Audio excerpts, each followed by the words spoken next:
Olá, seja muito bem-vinda, seja muito bem-vindo. Meu nome é Felipe e esse é o canal Chico Xavier, Vida e Obra.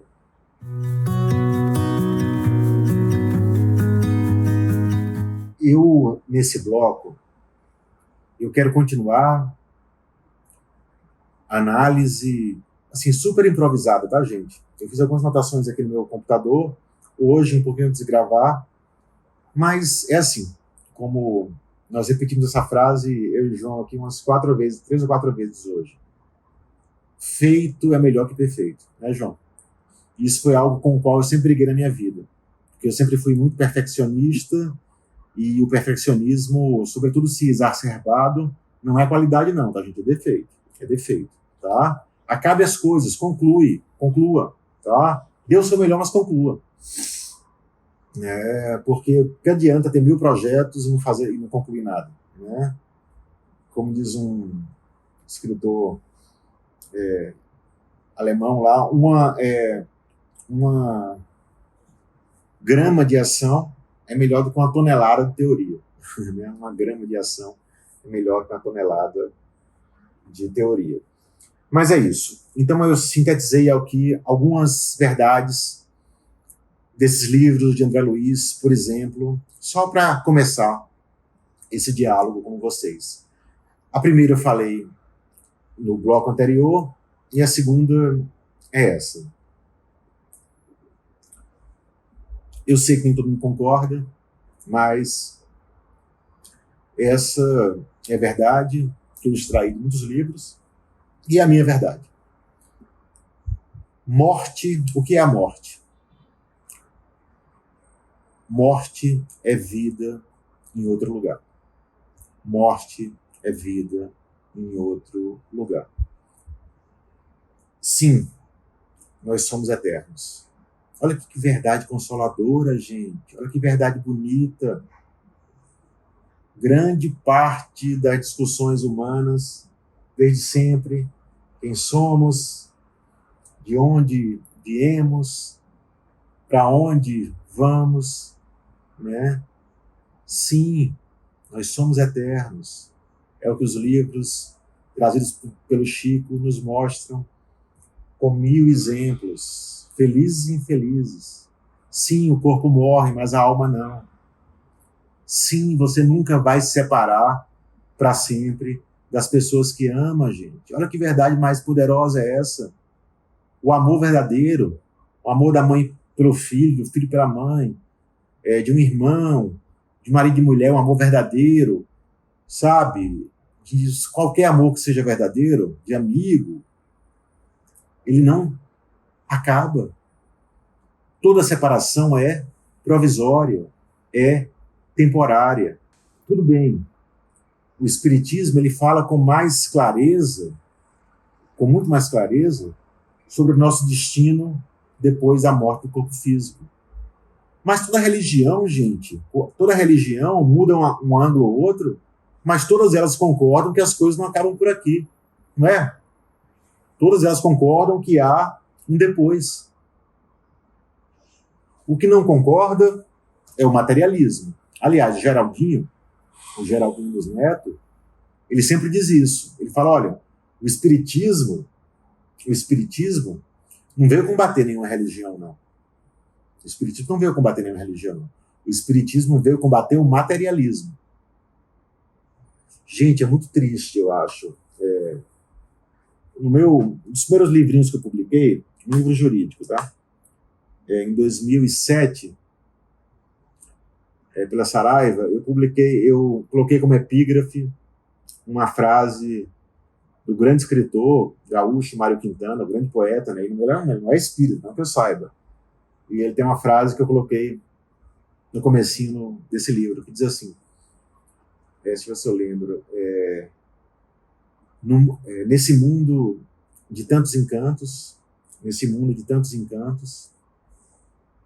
cheio das mágicas de Deus, nesse mundo de tantos encantos, cheio das mágicas de Deus, o que existe de mais sobrenatural são os ateus. Esse mundo de tantos encantos, cheios das mágicas de Deus.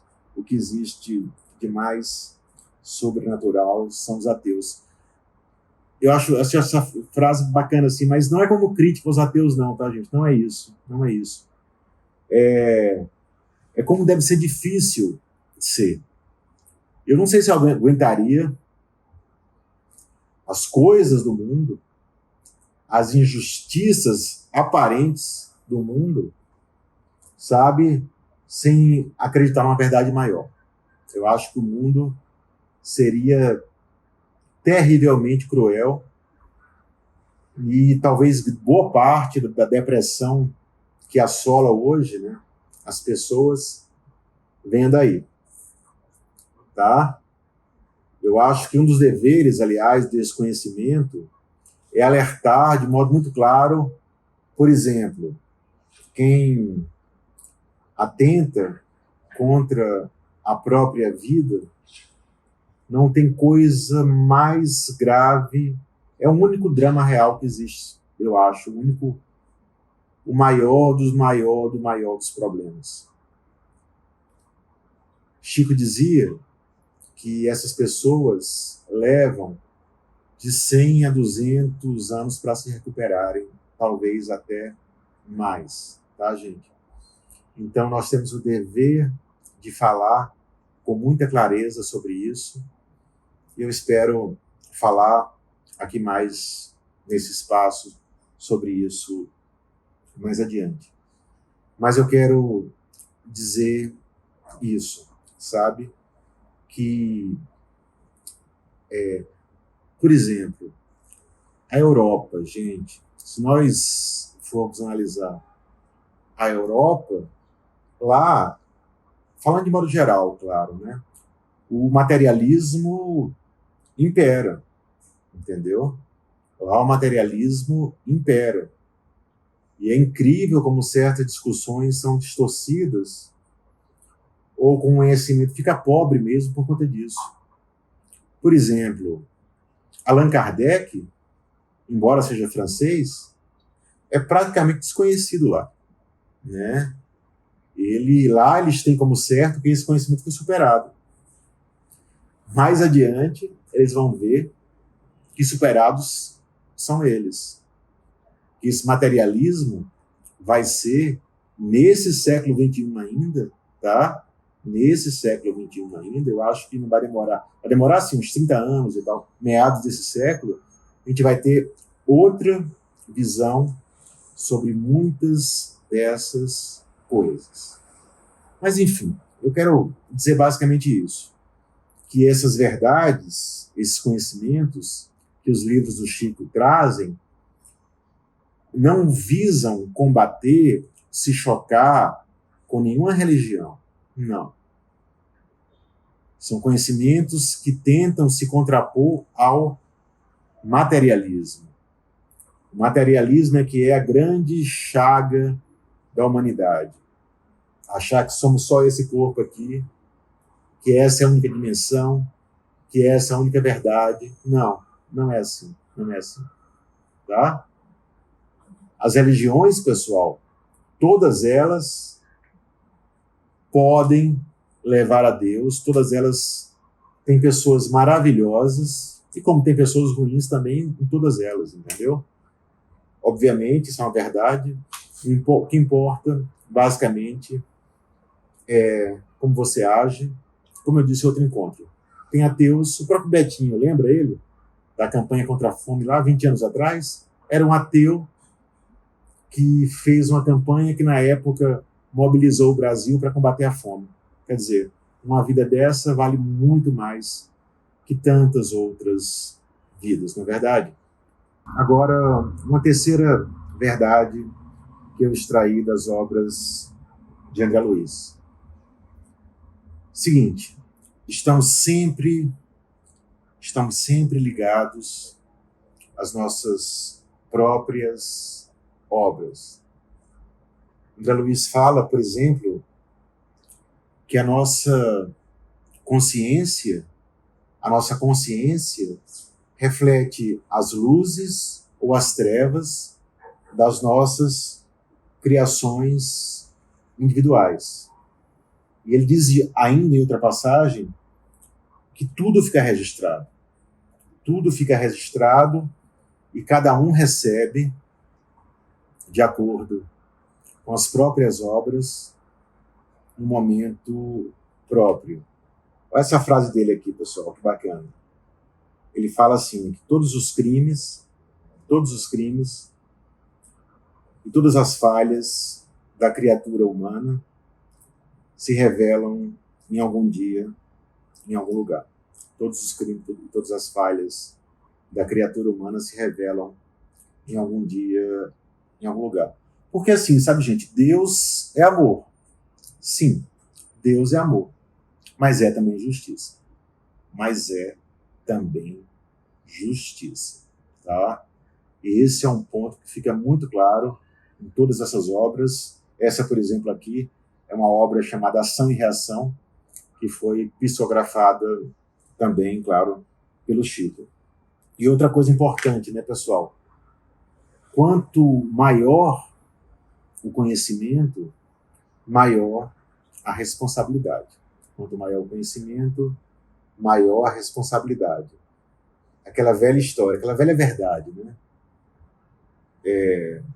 A quem muito foi dado, muito será pedido. Tá? Então, não existe um caso igual ao outro, não existe uma jornada igual a outra. Tá?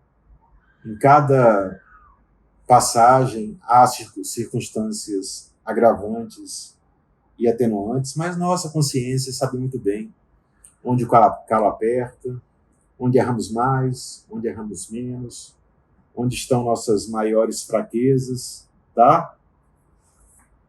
E é isso. Outra coisa sobre isso, gente. A sabedoria não é só conhecimento, tá? Sabedoria não é só conhecimento. Sabedoria é o uso ético do conhecimento. Sabedoria é o uso ético do conhecimento. Tem pessoas que têm um conhecimento formal muito vasto e são pessoas horríveis, né? Pessoas péssimas. No mundo acadêmico tem muito isso. E tem pessoas sem instrução alguma, às vezes, que são pessoas de um coração maravilhoso, né? Uma sabedoria natural do interior ali, né? Em Minas Gerais eu vejo muito isso também, pessoas muito simples, que são pessoas cheias de Deus, por assim dizer. Não é verdade? Então é isso. Sabedoria é o uso ético do conhecimento.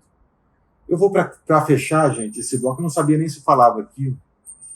Eu vou pedir licença para vocês para ler, porque, como eu disse, foram dias, conversava com o João, muito corridos esses, profissionalmente, mas eu não quis deixar de gravar, sabe? Eu vou gravar, mesmo não ficando perfeito aqui, porque é importante começar as coisas e dar seguimento, né? O resto vai se ajustando aí com o tempo. Então, vou citar um caso para dizer que muitas vezes o remorso ele tortura quem errou depois da morte. Tortura o espírito culpado depois da morte. Um dos livros do Chico, escritos por André Luiz narra, é um espírito, né? Uma alma, chame você como quiser. Depois da morte, ele era um mero aprendiz, ele estava numa caravana lá de aprendizado e auxílio, que chegou num posto de muito sofrimento no plano espiritual, no qual espíritos que acabaram de desencarnar, de morrer, estavam lá. E entre eles tinha uma jovem que chorava muito, sofria muito, tinha um aspecto muito ruim, amparada por uma senhora muito bondosa, com muita luz. Essa jovem, todos que chegavam eram atendidos, e essa jovem foi atendida com muito amor. Ela só gritava que não queria morrer, que não queria morrer, que não queria morrer. Já tinha morrido. Aos prantos, ela só lembrava do ato de ingratidão que ela praticou contra a mãe dela 20 anos atrás. ela só gritava, dizia, lamentava, basicamente ela dizia isso. Porque 20 anos atrás eu não tinha a compreensão que eu tenho agora. Porque 20 anos atrás eu não tinha a compreensão que eu tenho hoje. Aí ela acaba contando, assim, essencialmente o que aconteceu. A mãe dela, praticamente, como acontece muito, né? Dedicou a vida toda para a filha. Era pobre, uma mulher pobre, mas que, assim, viveu para dar o melhor, com muito sacrifício, para a filha, que a filha tivesse sempre do melhor, do bom e do melhor, assim, nas condições humildes que ela tinha, né? Enfim, aquelas...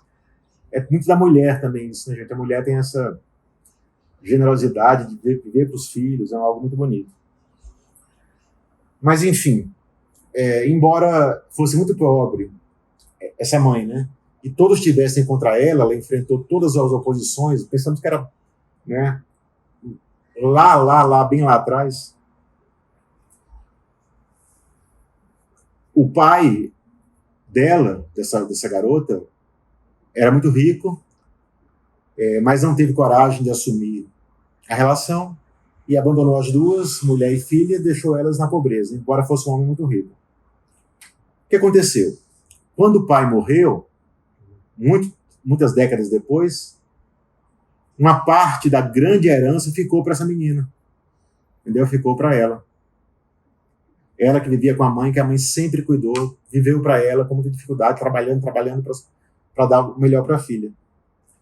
O que ela fez, a filha? Expulsou a mãe de casa.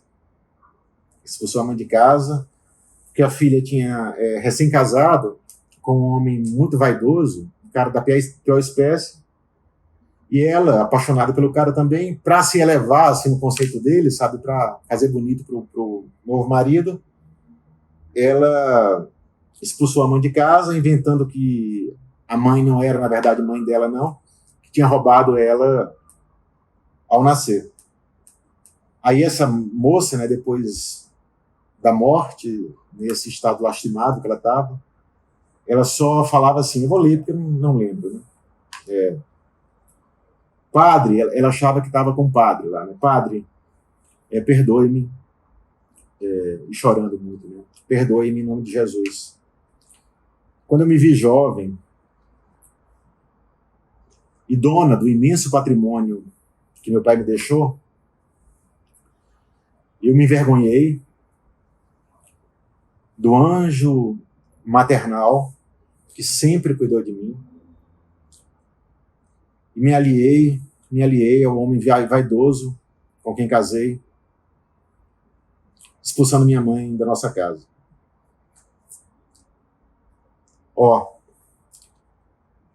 Ainda sinto o frio daquela terrível noite de adeus. Ainda sinto o frio daquela terrível noite de adeus.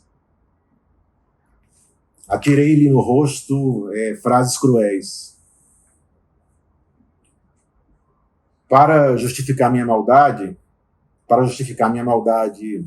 de coração, caluniei-a sem piedade.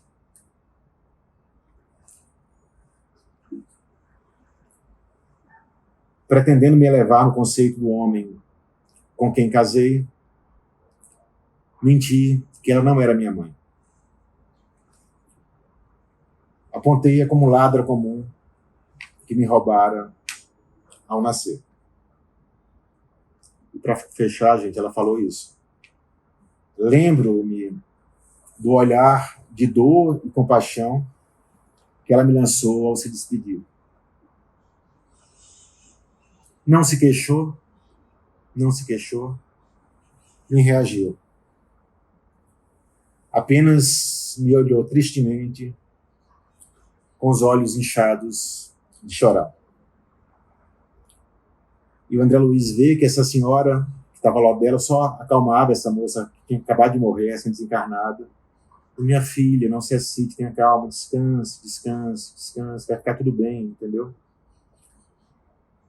Aí a jovem, ainda um pouco inconsciente de tudo, né, só disse assim, oh meu Deus, não me deixe encontrá-la sem que antes eu pague meus débitos. não me deixe encontrá-la sem que antes eu pague meus débitos. E concluiu dizendo: Senhor, compadecei-vos de mim, pecadora que vos ofendi, pecadora que vos ofendi, humilhando e ferindo a mãe amorosa que me deste. O interessante é que eu concluo que o instrutor lá que estava com o André Luiz explica para o André Luiz que aquela senhora bondosa, luminosa, desencarnada que ajudava a jovem, na verdade era a mãe dela. Na verdade era a mãe dela. Né? Que não se deixava reconhecer, os espíritos superiores podem fazer isso, né?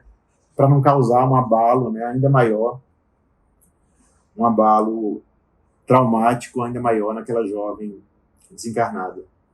E o André Luiz pergunta isso, mas por que ela se confessa tanto assim? Por que ela volta, ela tem essa necessidade de falar?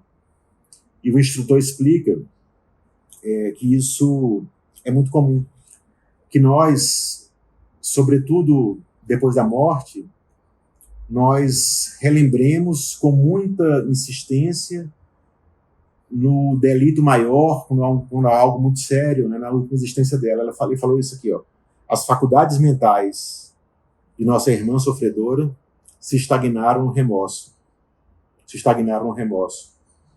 Em razão do delito máximo da sua última existência. Em razão do delito máximo de sua última existência. Esse é o livro Ação e Reação, de André Luiz, psicografado por Chico Xavier. Tá, gente? Então, a verdade é essa. Você queira ou não. Ninguém foge da própria consciência, meu amigo. Ninguém foge da própria consciência. Tem uma frase que eu gosto muito que fala assim: o remorso é a compreensão que veio tarde. O remorso, e se aplica esse caso, né? O remorso é a compreensão que veio tarde. Por quê? Porque a consciência, agora ou depois, cedo ou tarde, a consciência será sempre o mais severo acusador do culpado. A consciência será sempre o mais severo acusador do culpado. Por quê? Porque ainda que você não desperte hoje, ainda que hoje aquilo não te pareça errado, as leis de Deus estão incertas em nossa consciência, em nós mesmos, e nós um dia despertaremos para isso, cedo ou tarde, e nós daremos conta daquilo que praticamos. Por isso que eu disse que o remorso é a compreensão que chega tarde. Obrigado e até a próxima.